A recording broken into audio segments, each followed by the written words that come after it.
laws of any state are broken, a duly authorized organization swings into action.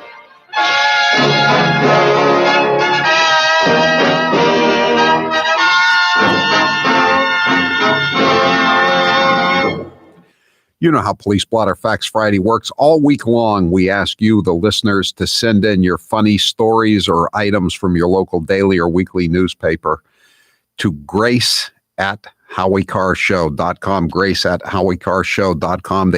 We just want funny stories involving the police department, or they can be from the columns that many newspapers have that are actually written by the police department, the police log, the police blotter.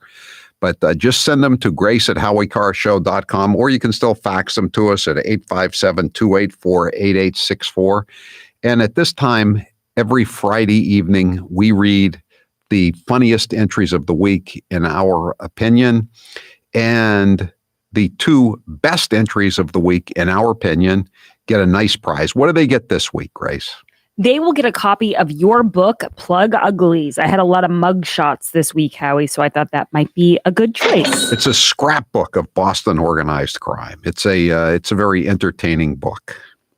All righty, here we go. These are the runners up. A lot of them on another week could be winners, but we were pretty packed up today. Armed robber jailed after raiding McDonald's and fleeing with cash and a sausage McMuffin. Well, I like sausage McMuffins. That's probably what I would steal too if I was going in. And I take a sausage biscuit. I prefer biscuits to the McMuffin. Shocking footage has captured the moment a robber raided a McDonald's before demanding chicken nuggets, but fled with a sausage McMuffin as it was only serving the breakfast menu. That's a classic problem. So for people. Inspector Carr believes that this crime took place before 11 o'clock in the morning. Yes, this crime did take place before then. It was around 7 a.m. Yeah. Rudy Batten, 22. This is why I've been trained in criminology, Grace, so I can make these deductions just like that. Yes, you're a sleuth, as Joe Biden would say. Yes. Rudy Batten had already raided a takeaway the night before, fleeing with some fried chicken. The next day, he went to a McDonald's and took money. It says 50 euros in notes from a till before holding an imitation gun to the head of the store manager and leading him to the safe. A red tin contained more money. Batten then asked for some nuggets, but had to settle for a double sausage McMuffin. Crikey, mate. Alligator, cow, delay Houston traffic, turn commute into a zoo. Alligator, cow, or alligator cow? The lowest budget Godzilla versus Kong movie I've ever heard of. Alligator, cow. A cow and an alligator caused traffic delays on Wednesday during separate incidents in which the animals took themselves for a spin on a Houston area roadway. At around 8 a.m., the cow was spotted moving along the interstate, stopping traffic before the morning rush. Harris County Sheriff Ed Gonzalez tweeted that a pedestrian tried to rope the cow. The woman. This is Texas, baby. Everyone's got a lasso in the back of their pickup truck, right? It's the Wild West. She noticed. This is Stephanie Ramirez. She said that she noticed that the cow had been missing. The cow's name is Star. It broke out of its gate Wednesday morning. I think she was trying to get home, Ramirez said. A few hours later, a not fast but furious alligator parked itself on the shoulder of a busy bridge near the Houston suburb. At least one lane of traffic was blocked as several officers, including members of the Texas Park and Wildlife Department, placed a rope around the reptile's neck. After the alligator wrestled and spun on the ground, officers held it down as it's and then. What was the alligator's name? Well, it didn't report it, but if the cow's name was Star, I think the alligator's name was Moon. Okay, Moon. KFC employee. At least you didn't name him Wally like you have the last 17 times I've asked you about the alligator's name. I'm getting better as I go. KFC employee charged with assault after tearing apart kitchen over food preparation. Oh, I saw this one. Yes. An employee. I was wondering, though, there's this part missing to this story, Grace. What was the actual complaint about? Yeah, I know. And honestly, I knew you were going to ask that. And the sleuth and reporter in me was like, you should call up this KFC. But when I call these people at these stores and stuff, people get offended because they're like, we have serious issues here. And you're asking about what the complaint was. But I knew you were going to ask that, Howie. So we'll go ahead with the story. An employee of a KFC tore apart the kitchen and threw multiple heavy items at a coworker because he was mad over how they were preparing the food. This happened around 5:45 p.m. They said they spoke with the manager, who explained 20-year-old Kenneth Douglas, who works at the KFC, became upset over how they were preparing the food. Once again, that doesn't tell us much. The police report alleges Douglas threw a metal rack and a fire extinguisher at another employee during the incident. I think he wanted to find out what was in the secret spice that they use on the chicken. Yeah, see, I was almost thinking that maybe he is a really, really anal person and he cooks the food really well and someone else was being a little sloppy, like not keeping the areas clean or something. But who knows? Florida woman arrested for offering... Maybe they were serving stale biscuits. That could be as well. The possibilities are really endless. Florida woman Lumpy arrested, gravy. Florida woman arrested for offering drunken lap dances to strangers. Where did this take place? It took place. Well, first of all, we know what you're going to say. It's nowhere near me. It took place in St. Petersburg. That's nowhere near me. Exactly. A drunk Florida woman is arrested for offering drunken lap dances to strangers and asking police officers if they... Well, if she's drunk, Grace, they wouldn't be sober lap dances, would they? It's the Daily Mail. They're really going downhill over there. Right. They need editors. Come on. I have to say, though, Howie, and I'm only saying this because it's part of the report that I'm reading, she also asked police officers if they wanted to bang on the sidewalk. She said that? Yes. So she was offering considerably more than a lap dance. Yes. A drunk Florida woman, her name is Olivia Taylor Washik, 28, was taken into custody. She was offering random citizens lap dances outside of a bar on Central Ave in St. Petersburg.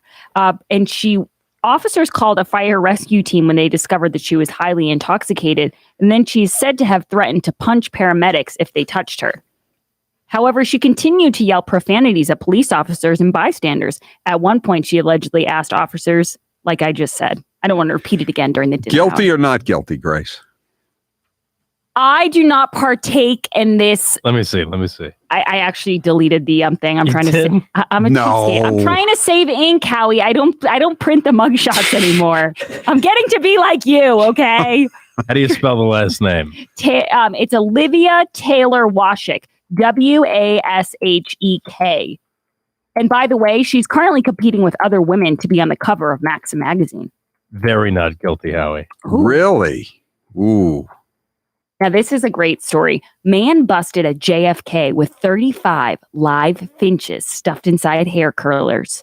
This isn't the first time I've seen a story like this, but I've been around the block a couple times. How long could birds live in that kind of You'd be captivity? Surprised. You'd be surprised. This happens more often than you think, Howie. Finches are cute little birds, too. They are. A man was caught at JFK Airport on Monday, allegedly trying to smuggle 35 live finches stuffed inside plastic hair curlers and concealed inside his clothes. Plastic hair curlers. I mean, wouldn't it be suspicious enough that a guy or anybody is wearing plastic hair curlers? I don't think he was wearing them. I think he just had them inside his clothes.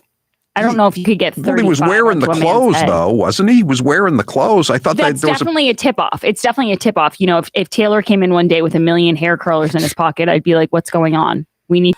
Kevin Andre McKenzie is just the latest alleged would-be songbird smuggler. See, this is the New York Post. They know what they're doing. Busted using the hair accessory method to bring in the coveted creatures, which are used in... How did they find out? Was there a canary involved in this? A stool pigeon who ratted him out? He sang like a bird, which are used. Howie, these are used in these are used in high stakes singing contests, popular in Brooklyn and Queens. Now that I didn't know. Really? This is really interesting.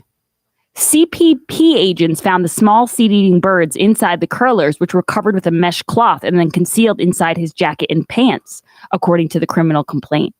Although there are American finches, the Guianese variety is more desired. See, it was in his pants, Grace. Is that a finch in your pocket, or are you just glad to see me? Well, that's all the details we really need to know about the 35 live finches. Did they survive? I think so. I've heard this story happen a lot, Howie. You really should look it up. This is a popular industry. This is a racket, you might call it. It's the Finch racket. You're so naive, Howie. I guess I am. You're such a good kid. You think that the world's just made of roses. There's some bad people out there, and they're in the Finch market. Naked woman breaks into Girl Scouts building. Beware, beware, beware of the naked lady. A Bismarck woman is facing charges after police found her naked, lying just off of Columbia Road early Thursday morning. Officers say the woman was unclothed and had minor injuries to her arms and feet. While investigating, officers located a recent break-in at the Girl Scouts Dakota Horizons building. Other nearby buildings appeared to be unharmed. During the course of the investigation, it was determined that the woman located along the side of the road was the suspect in the burglary. She was identified as Elizabeth Burns. I thought the Girl Scouts were in trouble because the Boy Scouts are now allowing girls into their organization. I guess they're doing okay in North Dakota, huh? But can I just say, as someone who compiles these stories every week, I'm almost wondering if some of these are inside jobs. Because the Girl Scouts are in the news every single week now. And if that's, Howie, every knock a boost, I'm starting to think if they have a PR person who's planting these stories. Aren't we past the annual cookie campaign? Exactly. Why do they keep being in the news? I'm just saying it's suspicious. Nobody help a naked man. Bounty hunter arrested after forcing his way into the wrong home and holding man at gunpoint. Oh no, Boba Fett, what are you doing? No, it's Khalil Abdullah. He's a bounty hunter. Nashville police say 3 bounty hunters were searching for a man named, ready for this, Taylor? This is going to make your Friday. Searching for a man named Tavares. No way. When they stormed. Don't take away. Heaven's missing an angel, and the jail is missing Tavares. The men allegedly held Comer and a 16-year-old in the home at gunpoint as he tried to explain that no one by that name lived there. So he kept saying, "Where is Tavares?" See, the real irony here is that one of the Tavares brothers was a bailiff. Wow. The bounty hunters accused Comer of lying before eventually realizing they had the wrong house and fleeing the scene. 2 months later, one of the men, Khalil Abdullah, was finally arrested. So the bounty hunter becomes the hunted. There's a lot of this going around. Did you see the story from Alaska about the FBI going in and to this couple's house in, I guess, Homer, Alaska, and they thought that they had purloined Nancy Pelosi's computer at the Capitol riots, and these people had no idea what they had. 12 FBI. That's 5 more than went into Rudy Giuliani's place yesterday in New York City. Howie, I was actually just thinking a good poll question for next week would be: who do you know how you always say, "Don't let this destroy your faith"? Yeah, the integrity. Yeah. Who has the least amount of integrity? The DOJ, the FBI, and I had a third one, but now I can't think of it. The Mass State Police, perhaps.